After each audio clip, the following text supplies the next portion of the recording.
Hi, I'm Shade, and welcome to How to Spin Poi in 24,601 Easy Steps.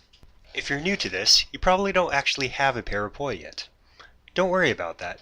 Later I'll show you how to make a practice set, but for now, you won't actually need them. We're going to start at the very beginning, how to move your body. It's important not to rush this. I know you probably want to get right to the cool stuff, but this is the foundation of all movement in poi. If you get this down first, you'll learn everything else much faster.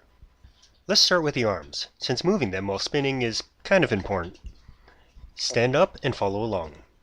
Stick your arms out in front of you, like you're a zombie. There's two ways you can move them from here. The first is up and down. This is pretty simple, but there's already a few things you need to pay attention to.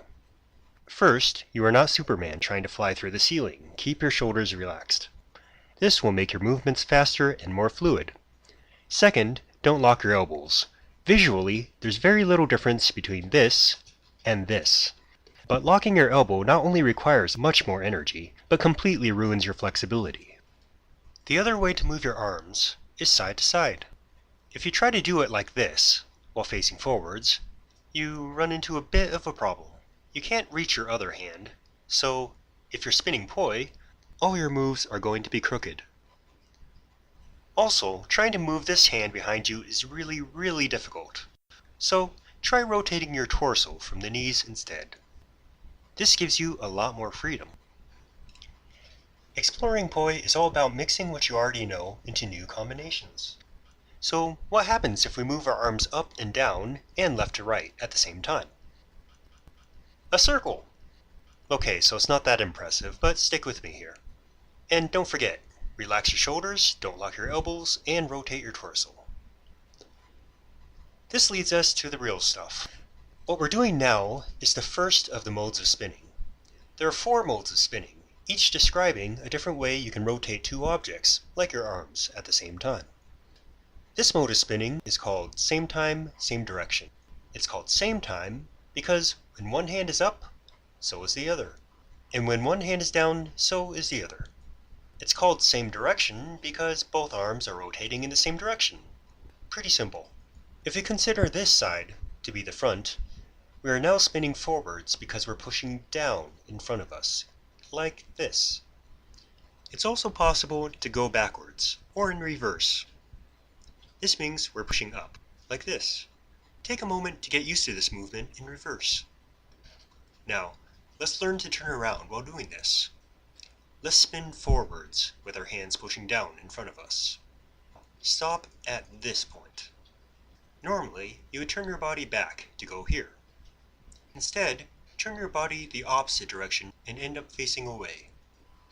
Then, continue rotating your arms here. Did you notice something weird? You're now rotating your arms in reverse, or pushing up on this side. It turns out that whenever you cross the center line of your body, whatever you're doing changes direction. This is why it's so important to be able to do everything in forwards and reverse. If you don't know how, you'll be really limited because you'll always have to face the same direction while spinning. Take some time to get used to turning with same time, same direction movement. You want to be able to easily turn left from forwards and from reverse. And also turn right from forwards and reverse. Make it a game. Turn back and forth randomly. Right, left, left, right. As you get more comfortable, reduce the number of arm rotations between each turn until you can even turn continuously.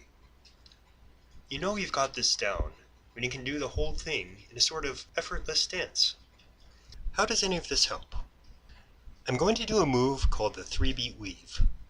Don't worry about the move itself, it's not important. If you've ever been to a dance floor with glow stringing or poi, I'm sure you've seen this move. A lot. It's pretty neat, but by itself, it can get pretty boring fast. I'm going to extend my arms out now, and start doing something. Pay attention to just my arms. Does this look familiar? My arms are moving in same time, same direction. I also know how to turn freely, so that means I can also do this. Pretty cool, huh? and much more fun than just standing there doing this.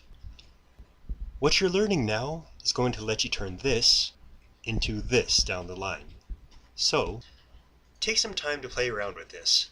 Don't worry if it takes you a while, and remember, don't rush. It's worth taking time to really get down. Only after you feel comfortable, move on to the next video. See you then.